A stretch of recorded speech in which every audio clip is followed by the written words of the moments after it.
So, as many of you know, the chanting of the Buddha's name, in the case of Shin Buddhists, repeating the phrase Namo Amida Butsu in gratitude, is a common practice among many sects within Buddhism and was certainly part of the practice within the tien-tai or tien-tai school of Buddhism, but again was only one aspect of their practice.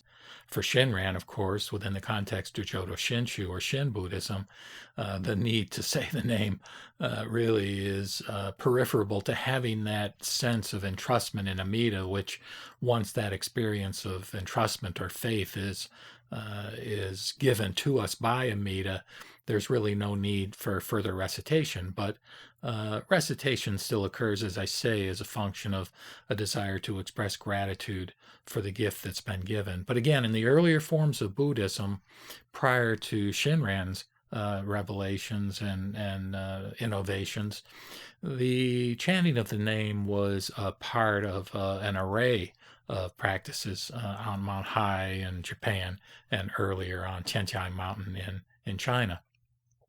So here, Chih-i addresses the issue of chanting the name in Paul Swanson's tien-tai Chih-i's Moho chih-kuan. He translated this Moho chih-kuan by Chih-i or Zi, who was the founder of tien-tai Buddhism. So here's what Chih-i says. He says, singularly chanting a Buddha's name is like someone pulling a heavy load who is unable to advance by one's own power.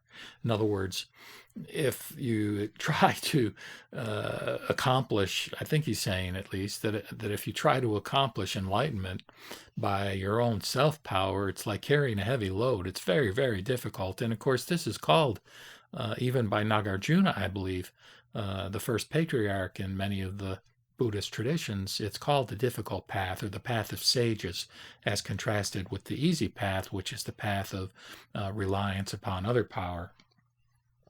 So singularly chanting a Buddha's name is like someone pulling a heavy load who was unable to advance by one's own power, so that by provisionally engaging the help and assistance of a bystander, the load can be lifted easily. And in this context, I think he's referring to the help of the Buddha, because the Buddha is there to help us. However you might conceive of the Buddha, we at some point in our practice of Buddhism realize that there is this other power that we can rely upon, and that in fact is crucial to our further progress on the spiritual path. He says the situation is the same. Now, that was the analogy to what he's going to talk about now, in saying that the situation is the same for one who practices contemplation, which is one of the two main practices associated with the Tien-tai school. In the title of Swanson's book, he refers to it as clear serenity, quiet insight. That's the title of the book. And one of those phrases refers to this practice of contemplation. He says, when you are mentally weak and not able to banish the obstacles to contemplation, chanting the name of a Buddha and soliciting his protection keeps evil conditions from destroying your concentration. If you still do not understand this teaching, you should approach those who understand prajna wisdom and listen to their instruction and practice and study accordingly. So it's very interesting now that he's tying chanting of the Buddha's name back to the fundamental concept, if you want to call it a concept within Mahayana Buddhism, which is prajna or wisdom, which is the experience of sunyata or emptiness, the idea that all things are empty of a totally independent self-existence. So if you approach those who understand prajna wisdom and listen to their instruction and practice and study accordingly, then you will be able to enter, Chih-i says, then you will be able to enter the single practice samadhi. Single practice samadhi. And one of the characteristics, actually, of the three of the sects which spun off from Tendai Buddhism, namely Zen, Shin Buddhism, and Nichirenism, each of those actually have a single practice kind of approach to the Dharma. Zen being Zazen, or sitting meditation, Shin Buddhism, of course, being recitation of the phrase Namo Amida Butsu, and then Nichirenism, whose followers recite the phrase Nam Myoho Renge Kyo. In other words, I honor or I pay homage to the Lotus Sutra. So he says, then you will be able to enter the single practice samadhi, come face to face with the Buddhas, and advance to the level of a bodhisattva. And then later in his Moho Chih-kuan, Chih talks about other kinds of approaches and puts an emphasis on repentance and talks about the fact that if a person meditates on the true aspect of reality and destroys the obstacles, this is called the repentance based on the contemplation of the real dharmas of all Buddhas. And he says exhortations to cultivate this practice are as follows. And again, these are other of the array of practices that are associated with tien-tai Buddhism, I believe. He says, all Buddhas attain the way based on this dharma. It is the father and mother of all the Buddhas, the most supreme treasure in this world.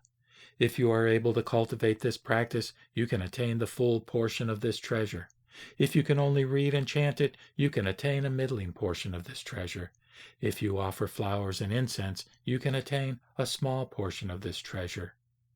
In the sutra, the Buddha and Manjushri explain that even a small portion of this treasure is inexhaustible. How much more so the middling and greater parts?